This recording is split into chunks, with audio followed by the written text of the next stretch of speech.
Chinola. Hey there, AP Human Geo people. This is Mr. Brown doing a lesson all about an FRQ we're going to write in class. Well, I mean, really, you're going to write it, and it probably won't be in class, it'll be in this online space. So, anyway, here we go. Population issues, where new people are being born around the world, all about natural increase. And in this presentation, you will see no new vocabulary. I think just about everything's in the blue.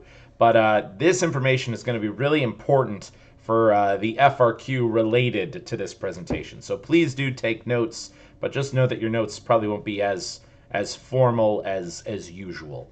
But yeah, it's just all about population issues. So let's get down to business. I gotta click this button here. Okay, there we go. Come on, click again and again. All right. Yeah, so take notes in your own way.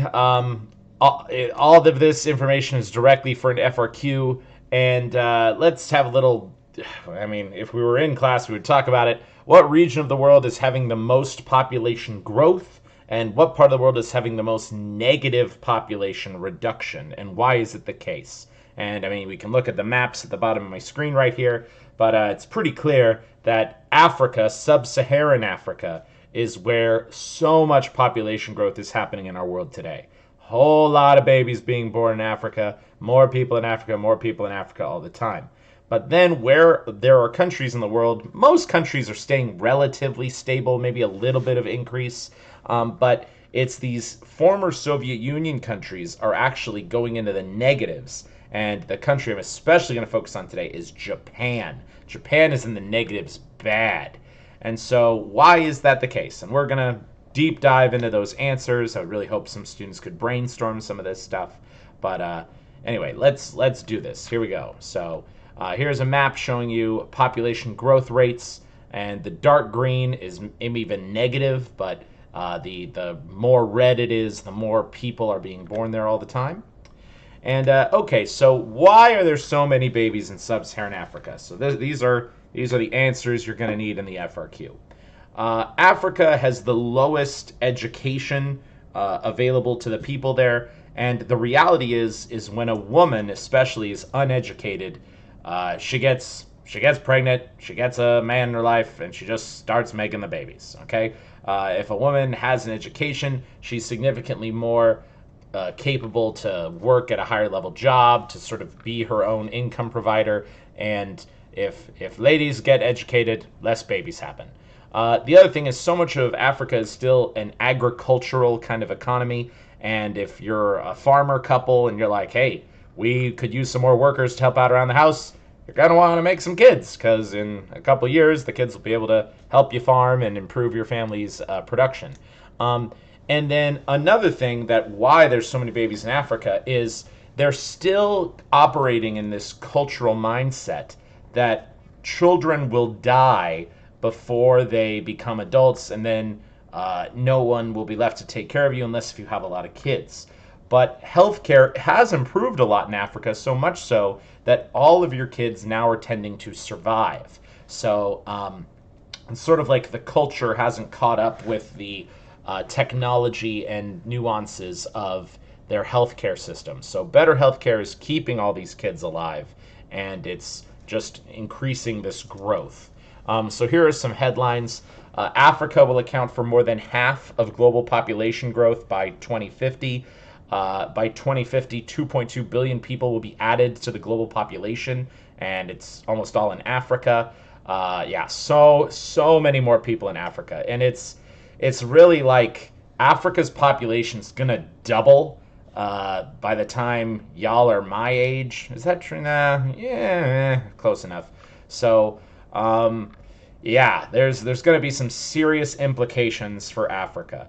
And the reality is, of all the regions of the world, this is probably the one that is least equipped to handle a doubling of their population. Africa already doesn't have enough hospitals, enough infrastructure, enough schools. So this is a big world problem today that needs to be addressed. I mean, Africa should absolutely have population growth, but doubling is going to be too much too quickly. Okay, so here's some hospitals in Africa, and yeah, this shows you Africa's population growth rate compared to Europe's. Europe's is actually set to go down a little bit, but Africa's going to increase. How many times over is this from 1950? So in 150 years, Africa's overall population is set to like quadruple, or no, more than quadruple. 8 topple. Wow, that's a lot. And then yep, a whole lot of babies. And then yeah, so in the 1980s, there was still really high child mortality in Africa, and I think child mortality is defined as if basically if a baby dies, because when there's not a lot of medicine or healthcare in a society, and that's been the case for most of human history, babies do tend to die. And as you can see, most of sub-Saharan Africa in 1980, there was a 20% chance that a kid would die before their 5th birthday. But in 2015, that chance has been lowered dramatically. So by all these kids surviving, it's overall increasing the population.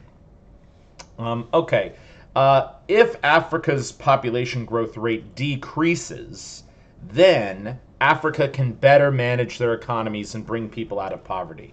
Africa already has a lot of problems today, and by throwing in more and more people, by doubling their population, it's just going to exacerbate those problems. What we really need to do is we need to give Africa a chance to build up their hospitals, build up their schools, build up their roads to prepare for this doubling of people, and then the economies, the countries of Africa can really be ready for all this. But everything that I've seen from my research into this shows me that some African countries are doing better than others. But for the most part, sub-Saharan Africa, it's just by doubling the population, it's just going to make the problems worse. Okay, and this is a topic I really have to say. More people is not bad for an economy. It's in a lot of ways, it's sort of good for an economy, but it's just the quality of life, the increasing pollution, the increasing political instability from a doubling of your population. That's going to make these countries that are already overwhelmed have even more problems. So I'll go ahead and read these little blurbs here. These dynamics create the opposite of a virtuous circle. Rapid population growth helps overstrain educational systems and local economies. It can be a challenge to any government. If there were less babies being born in Africa, it could give African governments a time to catch their breath and build proper facilities. A failure to reduce population growth results in the decline in living standards in already economically strained nations. Physical goods, water supplies, bridges, electricity, they're crucial, and also scaling up education, public health, and security are required. Unemployment, instability, and poverty are going to follow. Uneducated girls and women are less likely to overcome social barriers, and they're going to be stuck in baby making zones. So yeah, this is just the reality of Africa. You got how many kids? So many kids. And if Africa looked like this, okay, if it's a couple and they've got 3 kids, that would be way better. But it's people are still in Africa having 6 children per couple, and that's just too much. So we got to slow it down. Here's just some more pictures showing you the realities of Africa. The schools obviously aren't ready for the kids they have now. Imagine if this classroom had double the amount of kids. That would be even more of a challenge to give proper educations. Here's the streets of Lagos. So clearly this city already can't handle the people walking around it. What if you doubled the population of Lagos? Then people are walking on top of each other. So it's definitely not great. So they got this freeway going over a shanty part of the town. And then, see, they don't even have sidewalks or streets in this part of that town.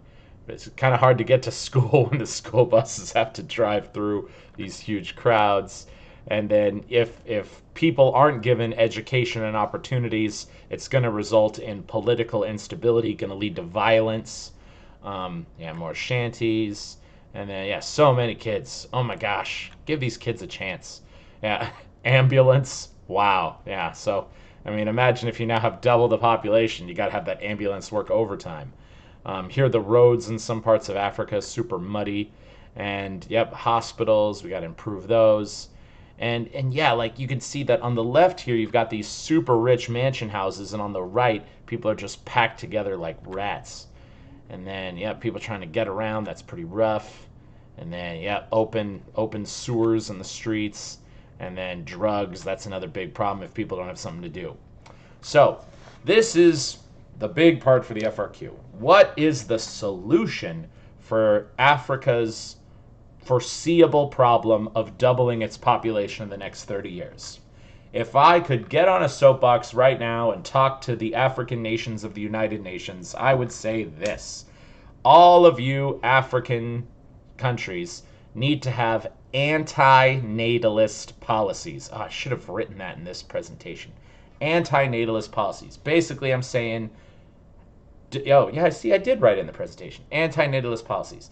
I want you to stop having as many babies, okay? I'm not saying all women produce 0 babies, but if every woman had 1 baby, it would make it so that Africa's population would decrease over time, which would be amazing. It would give African infrastructure a chance to catch up. It would allow them to be prepared to have more kids.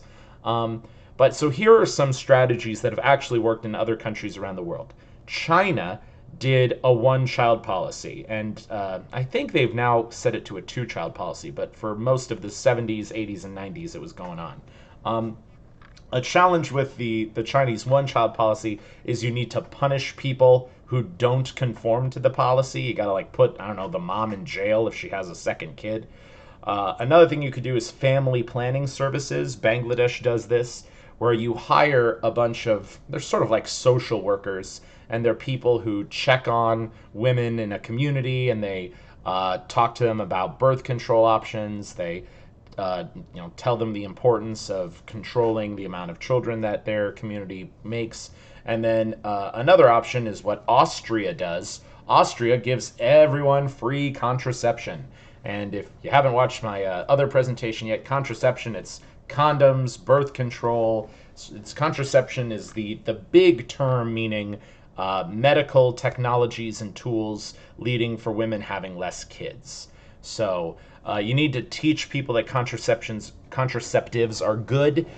There's a pretty big group of people in religious communities that say contraception is like against our religion. You know, if God wants us to have a kid, we'll have a kid. Well, but I mean, the reality is Africa would be super duper duper overcrowded if things go the way they're going without a big change. So I would recommend to any sub-Saharan African country, have a 1-child policy, have family planning services, have free contraception, or do all 3. All 3 is probably the best. By controlling their population growth, many problems in the future can be foreseeably canceled. So, cool. So, yeah, China's 1-child policy. Here's all the different contraceptives. I don't really want to emphasize what these are. I usually always talk about vasectomies to especially the male students in the class. But anyway, I don't want to describe it in this video. It's kind of graphic. All right, and then family planning. Yep, it's a way to rethink about how to create a family. It's communicating with people the importance of keeping your family small and tight. Okay, so now let's go on the other end of the spectrum here. So Africa has a problem with having too many children in the foreseeable future. But now let's talk about Japan. Japan isn't having enough kids. I think right now the average is every Japanese woman will have 1 kid. And you're like, well, Mr. Brown, if every woman has 1 kid, the population will be stable. No, because men can't have kids. And if you assume that the population is half male, half woman, every woman needs to have 2 babies to keep the population stable. So Japan's population will be halved every generation till eventually there's just going to be 1 lonely Japanese person left on that island. And they got to figure something out. And so why is Japan not having enough kids? Well, they sort of have all of the opposite problems that sub-Saharan Africa does. Japan is a hyper-advanced culture. Children are so expensive. Like I have some friends in Tokyo, like it's just sort of culturally expected that you put your kid in a fancy private kindergarten and a fancy private preschool, and you buy all these fancy tutoring services for them. So Japanese couples do the math. They're like, we can afford one kid, but two, that's pushing it. Um, and some cultural changes too. Young people are just so busy pursuing higher levels of college education. They're really focused on their work. People are working 7 days a week. They don't have time to get in a relationship, to find a lady in their lives. See, I can relate. I can relate, Japan. And a majority of women, they're in the professional labor force. They don't have time to be mothers. Also, Japan has a widespread use of contraceptives. So if people are getting down to business and doing sexual stuff, they're generally protecting their bodies from actually creating life. So there's not enough babies being born in Japan, and it's going to lead to some serious problems. Okay, look at these cute Japanese kids. He's already going to school, and he's like 1. All right, and then yeah, here's Japan's fertility rate. So the magic number of 2, really honestly 2.1. 2.1 is where you want to be stable. So Japan was, actually gaining people back in the 1950s, but over the last, 70 years, Japan's numbers are just going down. I guess they might have gone up a little bit, but if you're below 2.0, your population will be shrinking over time. It's not looking good for the home team here. Okay, so Japan's at risk of some serious problems if they don't start having more kids, because eventually their country's just going to kind of disappear. Less people, less jobs, smaller economy. Just about every government I'm familiar with in the world likes to create new programs and spend more money doing new things. But if your population is shrinking, there's not a lot of taxes going in, so the government's going to have less and less options for how to do stuff. Another big problem in Japan is Japan has a whole lot of old people. Okay, people live really long in Japan, and once people get to their retirement age of, it's around 65, 70, old people are just given money by the government to stay alive, and those are called pension funds. And the way pension funds work is young people pay money into a pension account, and then old people take the money out and live their lives. And eventually, young people become old people, and then they take the money from the people who are working. But if less and less people are working, then there's less money going into that pension account. And if there's more old people than young people, then not enough money's going into the pension account, and then grandpa can't afford any food. So, it's a really big problem. The entire economy of Japan is not looking great. A lot of people talk about the national debt in the United States as being a problem. Japan has like 5 times the national debt we do. Okay, they're already borrowing money from everybody, and I just don't see a path where Japan's going to somehow pay off all this money they're borrowing from around the world. Their country's becoming depopulated, and their culture could eventually disappear. Kids, this is a big problem. We could run out of sushi and anime and manga. I haven't seen the end of Attack on Titan. Okay, I need to know. I need to know, children. No more Nintendo. Oh my gosh. Like, I can't let Japan disappear. I can't let them die. We gotta save the Japanese. Save the Japanese people. All right, so yeah, here's sort of how pensions look. Okay, like, so back in 2001, pension funds were looking pretty great in Japan. There was plenty of money in there, but then the money starts going down, and the people taking out money goes up. So there's some serious economic consequences. All right, here's a Japanese elementary school. How many kids are in the classroom? 6, and they've got all these empty desks. Okay, like they're closing schools in Japan because there's just not enough kids in the country to go to them. That's a huge problem, because 20 years down the line, if you don't have children going through your education system, you're not going to have workers going into your economy, and it's going to cause this domino effect right down the line. We can foresee the demographic trends of Japan as going to a really negative place. All right, and then there's all these old people in Japan. Who's caring for grandpa? Okay, who's making his miso soup? We gotta have somebody. And then there's actually a website, the Japanese death clock. Okay, like people have actually mathed this out. It's really impressive. They've come up with the exact date and time for when Japan will only have one child left in their entire country, and it's in 500,000 days. So it's in the year 3776. So you're like, Mr. Brown, that's almost 2,000 years away. Well, the fact that we can predict that the Japanese culture will go extinct, this is something Japan should be aware of, okay? Like, they should definitely be proactive at finding a solution to this, because, yeah, we gotta make sure that Japan doesn't run out of human beings, okay? Really important. Okay, so what can be done to improve this? What are now the solutions for to prevent the inevitable decline of Japanese civilization? Well, a great and easy solution could simply just be to allow in immigration. And oh my gosh, usually when there's a kid in the classroom, they tell me this: Mr. Brown, Japan should buy a bunch of airplanes, fly them to Africa, pick up African kids, and bring them back to Japan. Konnichiwa, what up, Afro Samurai, all that stuff. Make it happen. It's an amazing solution. It solves Africa's problems of too many kids. It solves Japan's problems of too few kids. The world's a united, harmonious place. World peace has been achieved. Mr. Brown wins a Nobel Prize. That'd be amazing. The problem is, the Japanese people hate immigrants. The Japanese people overall are pretty darn racist, okay?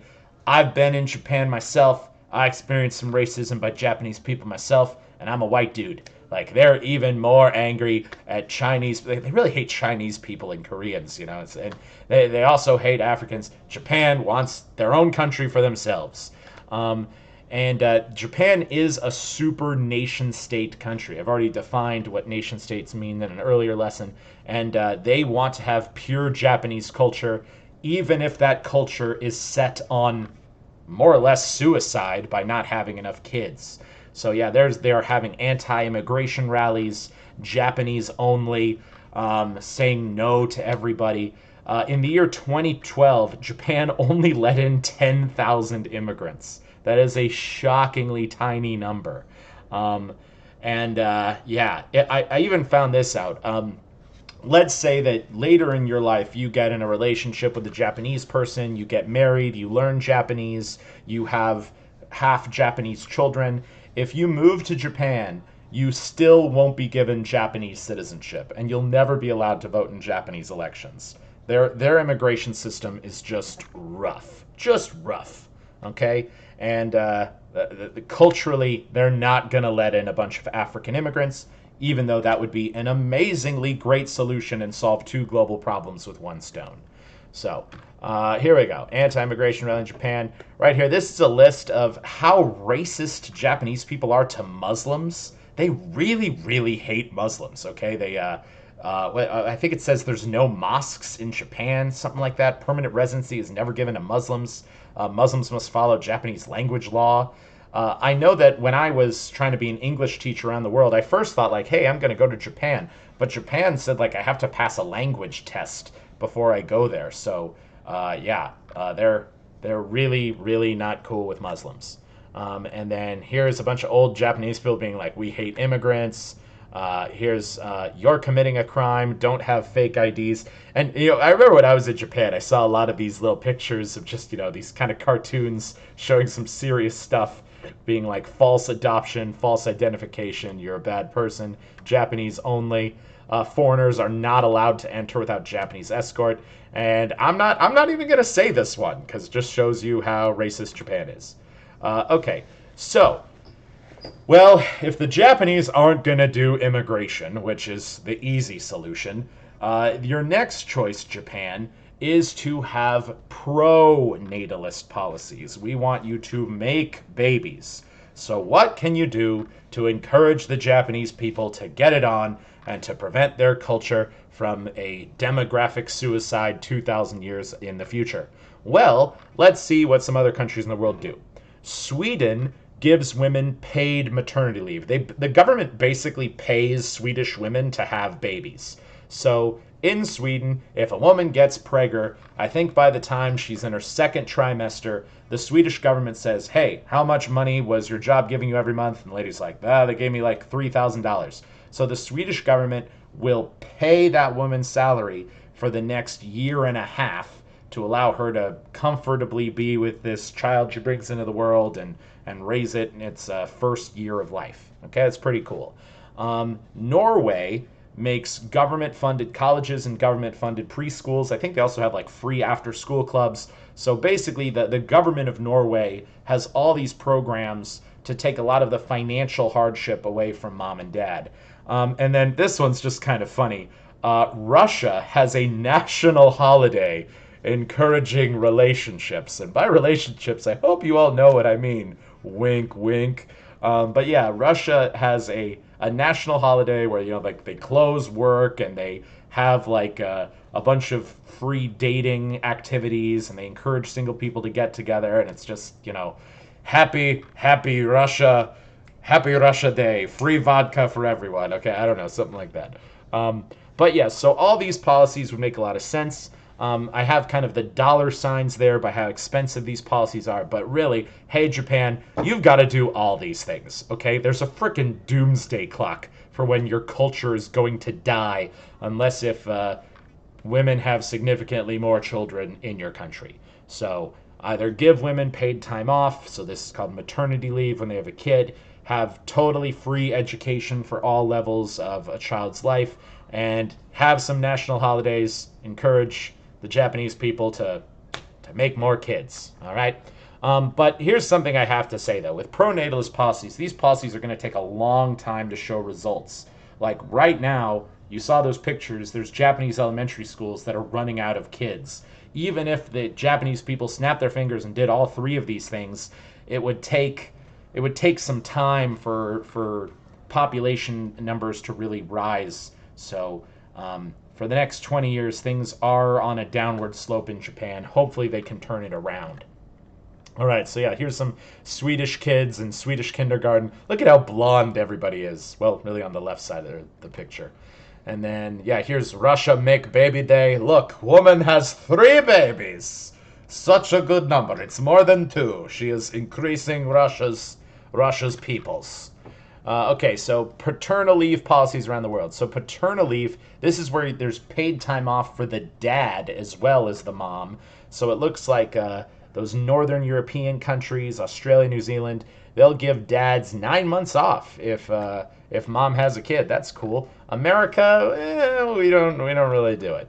And then, yeah, so this is there is mandated maternal leave in Sweden where the government, as I said, takes over and pays when a mom has a kid. America, we don't do that. We don't really help out moms in this country because, it's kind of rude. All right, so paternal leave in Sweden. So 360 days shared by mom and dad, 60 days for dad and 60 days for mom. So they can kind of split up that year between each other. That's cool. All right, that's it for population issues. So definitely this FRQ will talk about the problems in Africa and the problems in Japan, and you kids are going to have to connect the solutions to those problems. All right, that's it for me. Peace out.